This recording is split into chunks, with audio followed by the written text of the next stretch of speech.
Brian Thompson never imagined a simple morning would turn into a nightmare. He stepped outside to find his trash cans gone, only to see them sitting on Karen's pristine lawn. When confronted, she shrugged, claiming, "I thought they were abandoned." But Brian knew better. Karen, in her late 40s, blonde and always looking down on everyone, had taken them. What she didn't know was that Brian had security cameras, and those cameras caught everything. Her lies were about to unravel, and Brian wasn't going to let her get away with it. She had no idea what was coming. But that's a story for later.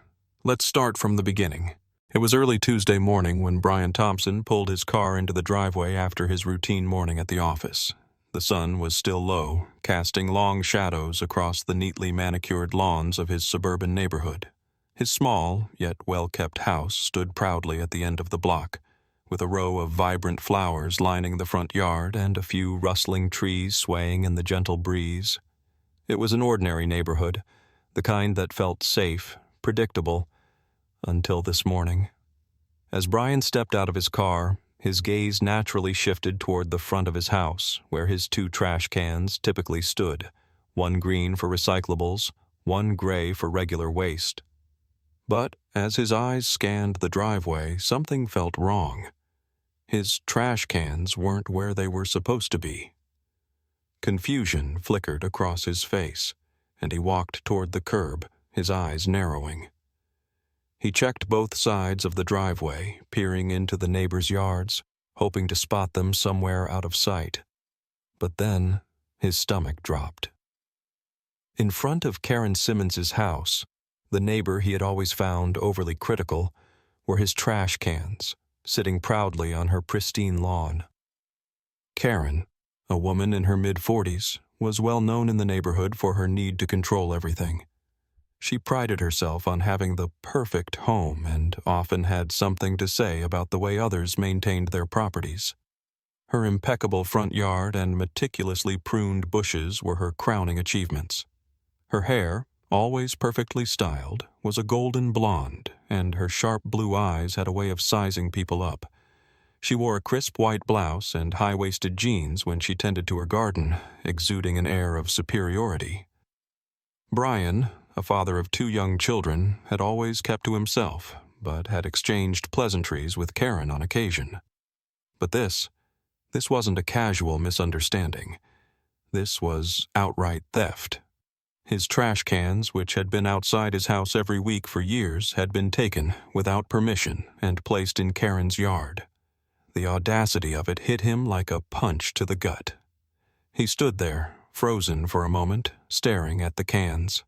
His immediate instinct was to march over there and demand them back, but part of him hesitated. Could it really be an accident? Maybe it was a mistake, he thought, though the nagging feeling in his gut said otherwise. Without further hesitation, Brian walked up to Karen's front door, his fists clenched by his sides. As he knocked, he noticed the meticulous landscaping again, the neatly cut hedges, the perfectly trimmed lawn, things he couldn't afford to pay as much attention to. His kids loved to play in their backyard, and he'd often have to keep an eye on them, making sure they didn't stray into the street. The door opened, and there stood Karen, with her usual self-assured smile, as though she had all the answers in the world. "Oh, Brian, what brings you by this early?" Karen said, her tone light, but there was an unmistakable glint of arrogance in her eyes. "Karen," Brian started, keeping his voice calm, "those trash cans are mine. You took them from my driveway. Why?" Karen's smile faltered slightly, though she quickly regained her composure. "Oh no, Brian. I didn't realize they were yours. I thought they were just left here by mistake. I've been meaning to get some new ones, you know. I thought I'd just use yours until I get around to it."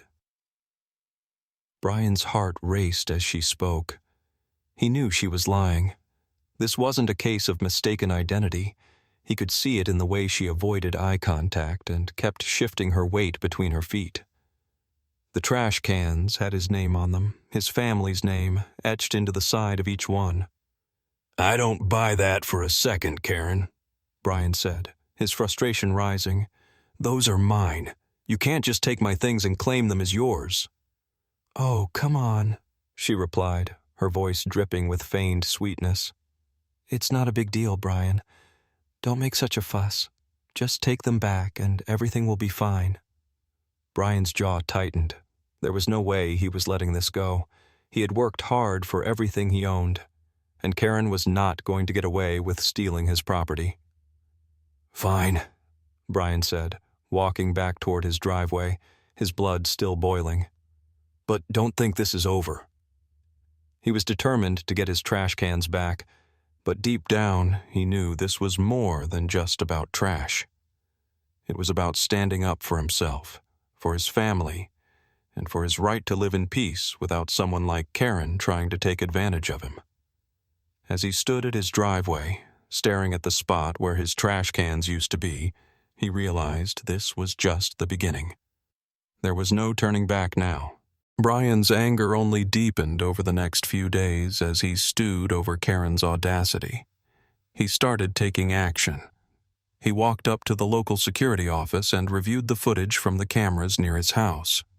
Sure enough, the footage showed Karen, in broad daylight, walking across his lawn and wheeling his trash cans away. He felt vindicated, but also more determined. He needed to confront Karen with undeniable proof, and he wasn't going to back down now. The next evening, Brian knocked on Karen's door, holding a tablet showing the footage of her taking the cans. "Karen, I have the footage right here," he said, his voice calm but firm. "You took my trash cans, and now you're going to return them." Karen's face twisted with annoyance. "I don't have time for your nonsense, Brian," she sneered. "Those cans were abandoned. I simply took what I thought was mine." Brian felt a sharp pang of frustration.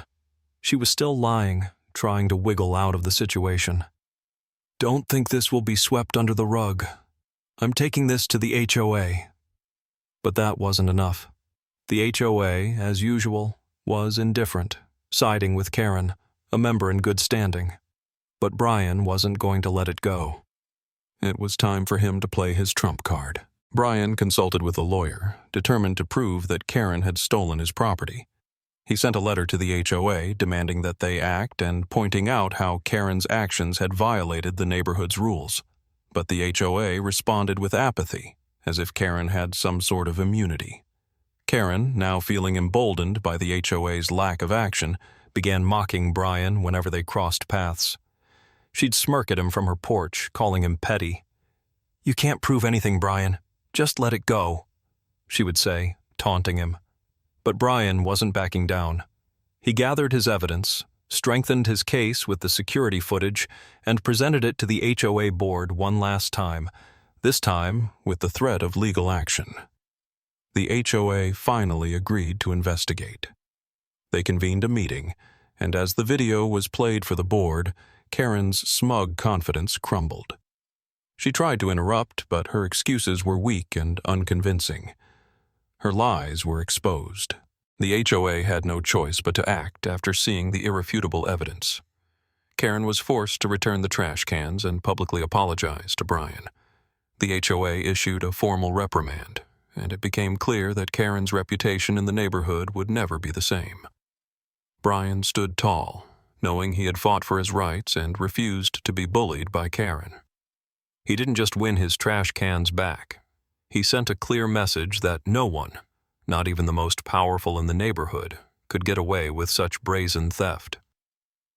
Karen, on the other hand, was now the subject of gossip and ridicule among the neighbors. She had lost her standing in the community, and everyone knew it. In the end, the moral of the story was simple. When you stand up for yourself, no matter how small the issue may seem, you can make a difference and put an end to injustice.